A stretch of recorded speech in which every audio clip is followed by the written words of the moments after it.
Sur la même place, troisième corps déjà.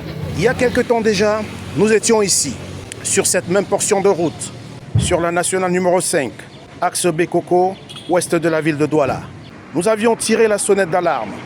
Nous avions interpellé les autorités compétentes, le ministre des Transports, le ministre des Travaux publics, le maire de la ville de Douala, le maire de Dibombari.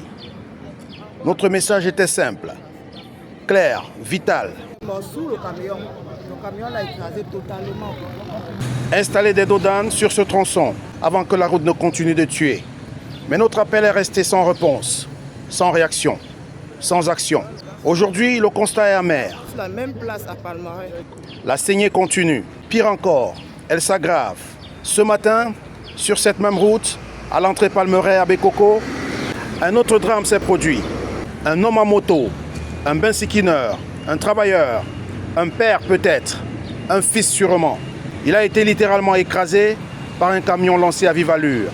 Un camion de plus, une victime de plus, une vie de plus fauchée par ce que les populations appellent désormais les camions bombardiers.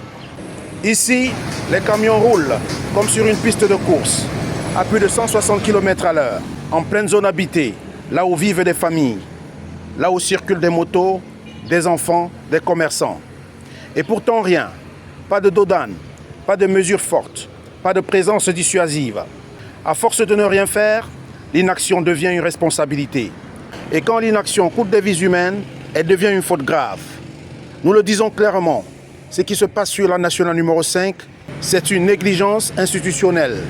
Combien de morts faudra-t-il encore? Combien de motos broyées? Combien de familles endeuillées? Faut-il attendre un drame de trop? Faut-il que ce soit un proche de quelqu'un d'important? Aujourd'hui, nous revenons sur cette route, non pas pour informer, mais pour accuser. Accuser le silence, accuser l'indifférence, accuser l'absence de décisions simples, comme l'installation des dodanes, capables de sauver des vies.